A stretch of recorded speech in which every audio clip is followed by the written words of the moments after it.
Itu pas datang itu biasanya gimana tuh Bu? Pagi, siang, sore, malam atau Kalau malam sih nggak pernah ada tamu kesini, tapi siang biasanya siang? ya. Itu banyak Bu biasanya Bu? Ya nggak terlalu banyak.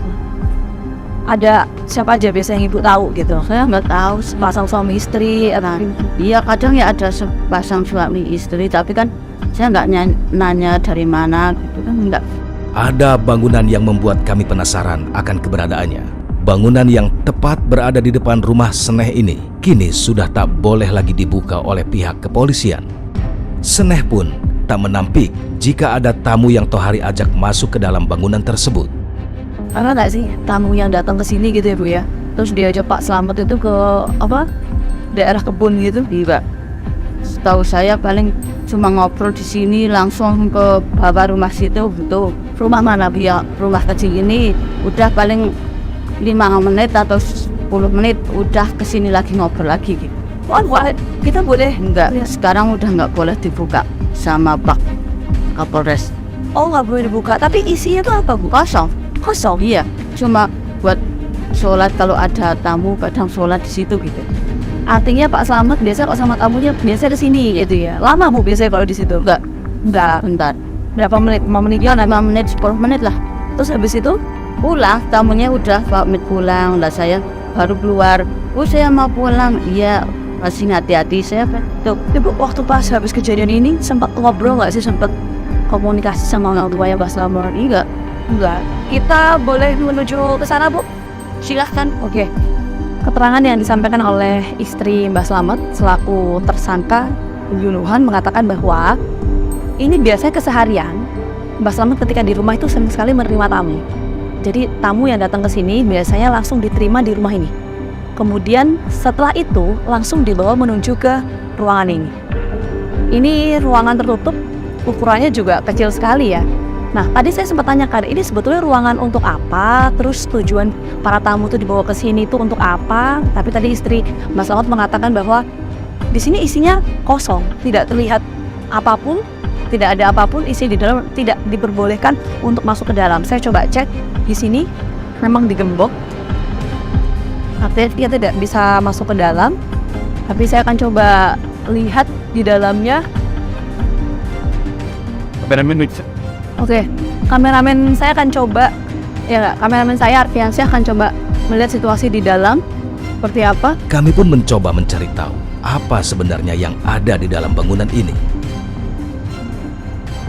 Dengan pandangan yang terbatas, kami hanya mendapati di dalam ruangan ini ada sebuah lubang berbentuk persegi yang tidak terlalu besar dan beberapa lembar karpet yang sudah tergulung. Kami pun tidak mendapatkan banyak informasi mengenai bangunan ini. Mas, kelihatan nih Mas, dari sini. Kelihatan. Ini Tapi, apakah bangunan ini digunakan oleh Tohari alias Slamet sebagai tempat ritual untuk menipu para korbannya? Kami masih terus mencari kebenaran hal ini.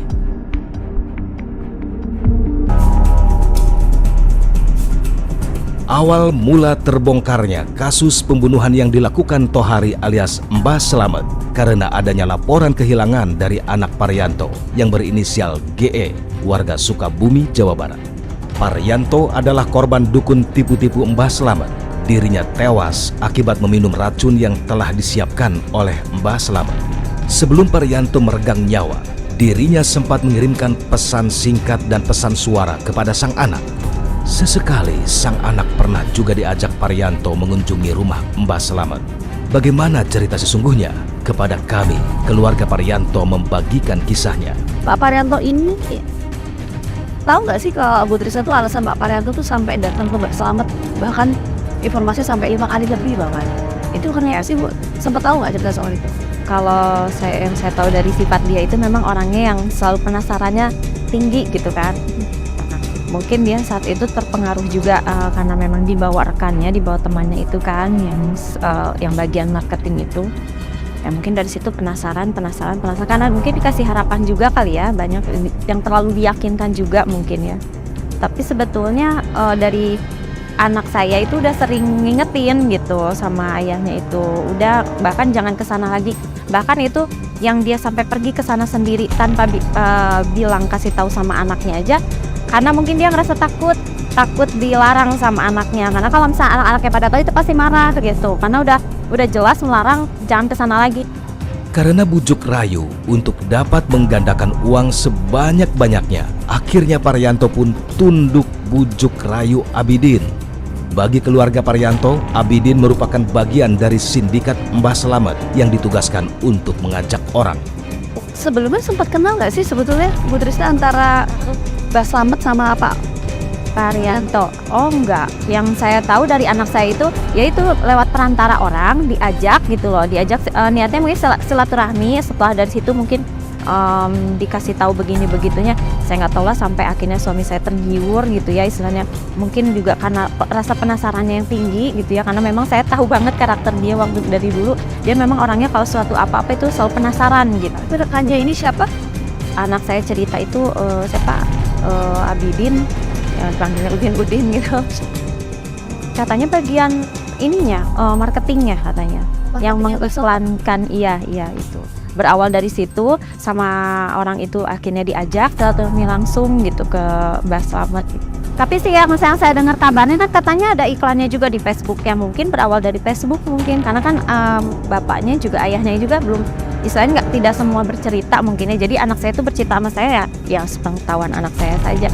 Jadi kalau misalnya anak saya lagi dibawa ayahnya, saya kan pasti tanya, kamu kemana, kamu ngapain aja di sana gitu. Begitu dengar ceritanya, wah udah nggak beres nih gitu, makanya saya bilang sama anak saya, tolong kamu harus hati-hati, waspada, dan kamu harus ingatkan sama ayah kamu, kalau bisa jangan deh temuin lagi yang kayak gitu-gitu, bahaya. Saya udah mengingatkan, dan anak saya pun nurut lah gitu, sering mengingatkan gitu, cuman katanya bosan, katanya nggak didengar. Makanya pas ayahnya itu pergi sendiri tanpa pengetahuan anak saya dan tanpa pengetahuan kakaknya juga yang perempuan, karena kalau tahu itu pasti dilarang. Iya, pasti dilarang keras, iya. Isi pesan singkat yang sempat viral inilah yang menghantarkan Mbah Selamet kini mendekam di dalam penjara Polres Banjarnegara. Tak hanya pesan singkat, Parianto pun sempat mengirimkan pesan suara. Di dalam pesan suara tersebut, Parianto menceritakan tentang posisi dirinya saat itu, baik keberadaan maupun kondisinya. Jadi pada awalnya itu di hari, tanggalnya saya lupa ya, kurang pasti.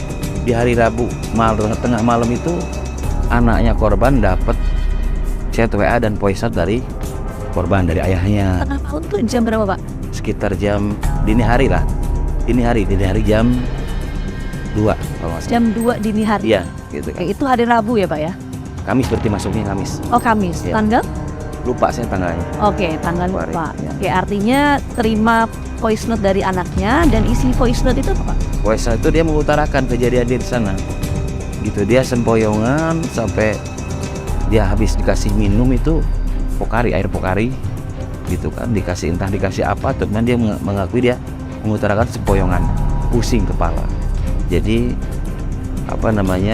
dia pengennya tuh dia supaya anaknya nyusul ke sana membawa aparat. Oke. Gitu. Nah, boleh saya dengar isi voice note itu? Oh, iya. Ada, Pak? Boleh ada. Tahu kalau di Sherlock ini rumah orang tuanya atau rumahnya juga sama lah, takutnya kenapa-napa ayahnya gitu loh. Tahu lokasinya ini di mana, ini lokasi di rumahnya dia gitu loh. Masih satu kampung, ini rumah orang tuanya, sekitar 100 meter baru rumahnya dia, sama aja, namanya kan Selamet. Ya sih, ini cuma intinya sih waspada aja. Ya dia sih pernah ngasih ayah 100 lebih, cuma ini buat waspada aja, takutnya namanya ayah kan gak punya temen, gak punya asisten, gak punya ajudan, gak punya rekan-rekan yang orang ayah percaya lagi, makanya ayah agak sedikit ngeri gitu loh. Apalagi tadi di hutan ayah gak sadar, bapaknya ngantuk mulu, habis minum pokari cuma tidur lagi sampai ayah lagi bersila nih sambil nunggu, kepala ayah langsung tidur di bawah.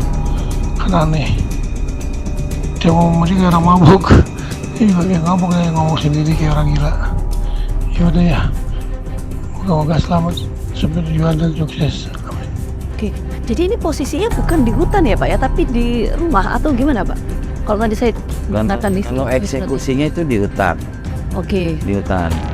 Jadi kan apa namanya dari rumah dibawa ke hutan Oke. kayak gitu. Tapi tadi itu atas nama Parianto, betul? Iya. Nah, kan tadi mengatakan bahwa datang aja ke rumah dari keluarganya Mbah Slamet. Iya. Saya dengar Iya. ada isi Betul, seperti itu ya. Betul, dan dia pun Sherlock gitu. Makanya dari pihak keluarga bisa langsung ke sana.